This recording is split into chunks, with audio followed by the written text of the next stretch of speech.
ఉందండి కూటమి ప్రభుత్వం పనితీరు మీకు ఎలా అనిపిస్తుంది? పర్వాలేదు, బాగానే ఉంది. పథకాల విషయంలో పథకాలంటే మరి అడ్జస్ట్మెంట్ చేసుకుంటా ఉండాలి కదా.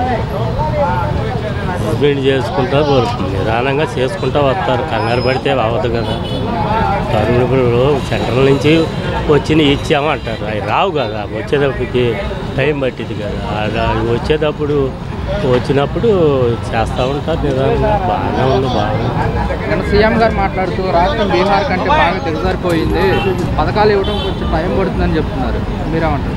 అంటే ఇక్కడ రావాలి కదా, టైం పట్టిద్ది. మరి గవర్నమెంట్ పనులు అందరూ సంతకాలు అయ్యి వచ్చేటప్పటికి లేట్ అయిద్దిగా. మనం కాసేపు వెయిట్ చేయాలి.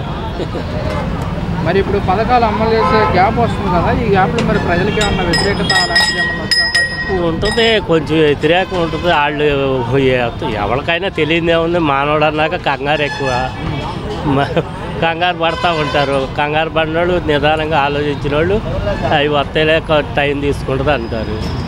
కంగారు ఎక్కువ ఉన్నవాళ్ళు అవి ఈ రావు ఏదో చేశారని అంటారు. అవన్నీ గత ప్రభుత్వం మొత్తం ఖజానా ఖాళీ చేసింది, అందుకోసం నేను చెప్తున్నానని సీఎం గారు అంటున్నారు. కరెక్టే, మరి ఖజానా ఖాళీ చేశారు కదా. అసలు ఏమి ఇచ్చారు? మొత్తం అప్పులే కదా. అదేనంటే కరోనాకి వాటికి తీసుకొచ్చాము, లక్షల కోట్లు అప్పు అయిపోయాము. అన్నీ తీసుకొచ్చినాయి 10 రూపాయలకి 1000 కోట్లలో పెడుతున్నారు. ఆ లెక్కలు చూస్తే సుఖమేమో, మనకు గుండె తరుక్కుపోద్ది అంతే. ఆర్థికంగా కనుక పుంజుకుంటే పిల్లలకి అమ్మఒడి కానండి, రైతులకి అమౌంట్ వేసే వాళ్ళని కొంచెం టైం పడుతుందో అర్థం చేసుకోవాలంట. అవును, టైం పట్టిద్ది. లేదు కదా, ఖజానా లేదు, రాబడి లేదు. మొత్తం వచ్చాయి, మెయింటెనెన్స్ అవుతూ ఉంటుంది కదా. రాష్ట్రానికి ప్రతిరోజు ఉండే ఖర్చులు ఉంటానే ఉంటాయిగా.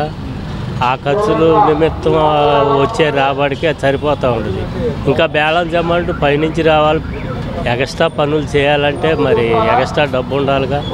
అవి రావాలా, తీసుకోవాలా, చెయ్యాలా. మళ్ళీ ఎంప్లాయీస్ దగ్గర ద్వారా వెళ్ళి, కాంట్రాక్టుల ద్వారా వెళ్ళి వర్క్ అవ్వాలా. టైం పట్టింది, కంగారు పడదు. మరి వైసీపీ అన్నమాట, మా ప్రభుత్వం అధికారంలోకి వచ్చి ఈ పాటికి మేము అన్ని పథకాలు ఇచ్చేసేవాళ్ళం అంట, నిజమేనంటారా? ఏమి ఇచ్చేవాళ్ళు రాష్ట్రాన్ని అమ్మేసి ఇస్తారు. మీ గవర్నమెంట్ భూములు అమ్మేసి అవి తాకట్లు పెట్టి రాని ఏమైనా తీసుకొచ్చి ఆవిడ కంగారు చేస్తే వాళ్ళకి ఇస్తూ ఉంటారు. తెలియదేముంది, ఎవరు చేసే పని వాళ్ళు చేస్తారు. ప్రజలు ఇంకా మేము ఇచ్చిన పథకాలే గుర్తుపెట్టుకున్నాం అంటారు కదా. ప్రజలు మేము ఇంకా ఇచ్చిన పథకాలే గుర్తుపెట్టుకున్నాం అంటారు. మరి తిన్నవాళ్ళు అంటారుగా, కొద్ది గొప్ప వచ్చుడు 1000 మందికి 10 మందికి వచ్చినాయి అనుకో, 10 మంది చెబుతూ ఉంటారు కదా. ఇక అంతే. జగన్మోహన్ రెడ్డి ప్రజల్లోకి వస్తా అంటున్నారు, మరి ఎలా ఉండబోతుందంటారు? వేస్ట్, వచ్చినా ఏముంటుంది? 10 మంది వస్తారు, చూసుకున్నారు. రాష్ట్రాన్ని ఇంత దారుణంగా చేసేసినాక ఆయన రావటం సరి అయింది కాదు. ప్రజలు కూడా ఏదో వచ్చి వెళ్ళిపోతూ ఉంటారు. ఇక అవన్నీ మామూలే.